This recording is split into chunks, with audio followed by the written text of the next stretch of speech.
আমরা বাঙালিরা মুড়ি মাখা খেতে খুবই পছন্দ করি। বিকেলে সন্ধ্যার নাস্তায় মুড়ি মাখা আর চা হলে আর কিছুই লাগে না। আসসালামু আলাইকুম। মুস্তান এন্ড মাহমুদ ইউটিউব চ্যানেলে আপনাদের সবাইকে স্বাগতম।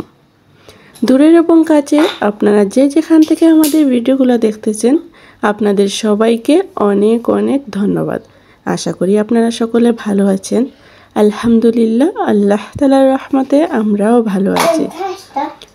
আজকের ভিডিওর টাইটেল এবং থাম্বনেল দেখে নিশ্চয়ই বুঝে গেছেন এই ভিডিওতে আপনাদের সাথে কি শেয়ার করতে চলেছি। তো আজকের ভিডিওটা হচ্ছে মুড়ি মাখা দিয়ে শুরু করলাম। মুড়ি মাখা খেতে আমরা সবাই কত পছন্দ করি।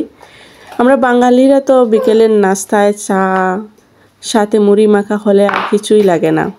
আমরা অনায়াসে অনেক মুড়ি মাখা খেতে পারি। তো আমরা অনেকে অনেকভাবে মুড়ি মাখা খাই, তবে আমি আপনাদের সাথে রেসিপিটা শেয়ার করতেছি না, জাস্ট দেখাচ্ছি এভাবে আমরা মুড়ি মাখা খাই আর কি। তো ওই দিন সন্ধ্যায় একটু মুড়ি মাখলাম, তো সেটাই আপনাদের সাথে একটু শেয়ার করে নিলাম। এভাবে যদি মুড়ি মানে ধনিয়ার পাতা, কাঁচামরিচ, তারপর হচ্ছে লেবু, এর মাঝে একটু শসা দিলে আরও ভালো, এর মাঝে হচ্ছে বুট বা ছানা যেগুলো বলেন ওইগুলা দিয়ে একসাথে মিক্স করে যদি মুড়ি মাখা তৈরি করা হয় তাহলে খেতে অনেক মজা লাগে। আমরা যারা স্কুলে কলেজে ছিলাম ছোটোবেলায় তখন কিন্তু অনেক মুড়ি খেয়েছি। জালমুড়ি, সেটাকে জালমুড়ি বলা হতো। তো এভাবেই কিন্তু তারা বানাইতো বুট দিয়ে একটু জুল জুল করে, কিন্তু একটু আলুর চপও দিত সাথে, খেতে অনেক মজা লাগতো। তো এখন আমিও একটু ট্রাই করলাম বুট দিয়ে। তো এই মুড়ি মাখাটা হচ্ছে অনেক মজা হয়, একদিন বানাইছিলাম তো অনেক মজা হয়েছে। তো ভাবলাম আপনাদের সাথে একটু শেয়ার করি মুড়ি মাখাটা। এগুলা হচ্ছে বুট। এই বুটগুলা হচ্ছে সিদ্ধ দেওয়া থাকে, একদম সিদ্ধ দেওয়া থাকে, শুধু হচ্ছে ওইটা একটা পানি দিয়ে রাখা হয়, ওই পানিটা ফেলে দিয়ে আর ভেজে নিলে হয়ে যায়। তো সেটাই নিয়েছি যাতে মানে শর্টকাটে হয়ে যায়, অল্প সময়ে ভাজা হয়ে যায়, মানে যেহেতু সিদ্ধ দেওয়ার কোনো প্যারা থাকে না। তারপর হচ্ছে যে একটু সরিষার তেল দিয়ে দিলাম, মুড়ি মাখা হবে আর সরিষার তেল হবে না সেটা তো হয় না। সরিষার তেল দিয়ে মুড়ি মাখা মানে স্বাদটাই আলাদা হয় মুড়ির মধ্যে সরিষার তেলটা দিলে। তো সেটাই আপনাদের সাথে শেয়ার করলাম। আপনারা খেয়ে এভাবে মুড়ি মাখা খেন, বিশেষ করে চায়ের সাথে তো অনেক ভালো লাগে মুড়ি মাখা খেতে। বিকেলে, বিশেষ করে বিকেলবেলা, সকালবেলা খালি মুড়িটা চায়ের সাথে ভালো লাগে, মানে সকালবেলা তো আর মশলা জাতীয় কিছু খাওয়া যায় না। তবে আমার এখানে কিন্তু স্পাইস একদম কম, একদম মশলা কম দিয়েছি আমি। নর্মালি হচ্ছে খাওয়ার মধ্যে, তরকারির মধ্যে একদম তেল মশলা কম দিই। তো আমার বুটটা দেখতেই মানে বুঝতে পারতেছেন একদমই মশলা নাই, মানে অল্প একটু মশলা দিছি। তবে হ্যাঁ, পেঁয়াজ রসুনগুলো খাই আমরা, পেঁয়াজ রসুন দিই যথেষ্ট। অন্য যে মরিচ, ধনিয়ার গুঁড়া বা এক্সট্রা যে আছে না, যে কারি পাউডার বা গরম মশলার গুঁড়া, জিরার গুঁড়া, ওইগুলো হচ্ছে একদম কম ব্যবহার করে তরকারিতেও।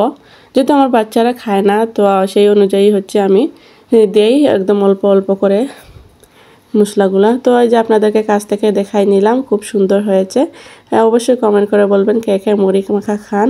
তারপর হচ্ছে আমার ছোটো গার্ডেনটা আপনাদের সাথে একটু শেয়ার করলাম, যেহেতু এটা ছোট, মানে এই গাছগুলো যখন ছোট ছিল তখন থেকে আপনাদের সাথে শেয়ার করতেছি। তো ভাবলাম একটু বড় হয়েছে আপনাদের সাথে শেয়ার করি। এই যে হচ্ছে আমার এই টবগুলাতে একটু ঘাস হয়ে গেছে, এগুলো পরিষ্কার করে দিলাম। আর এই যে এখানে হচ্ছে কিছু কুমড়ার বিচি লাগাইছিলাম, কুমড়া বলতে মিষ্টি কুমড়ার বিচি আর কি। তো সেগুলা হচ্ছে চারা উঠেছে, তো সেই চারাগুলাই হচ্ছে আপনাদের সাথে শেয়ার করলাম। এখন কিন্তু এই ফুটেজটা হচ্ছে আমি 4 থেকে 5 দিন আগে নিয়ে রেখেছিলাম। তো এখন কিন্তু ওই যে বড় ওই রেড কালারের মতো একটা টব দেখতে পাচ্ছেন, ওই টবে কিন্তু এখন মোটামুটি প্রচুর চারা উঠেছে মিষ্টি কুমড়ার। তো সেগুলো যদি আর একটু বড় হয় তখন হচ্ছে আপনাদের সাথে শেয়ার করব। এই যে হচ্ছে এই যে ধনিয়া পাতার গাছে, এটা তো ছোটো গাছ ছিল, এখন বড় হয়ে গেছে, মাশাআল্লাহ মোটামুটি ভালোই ফুল আসছে।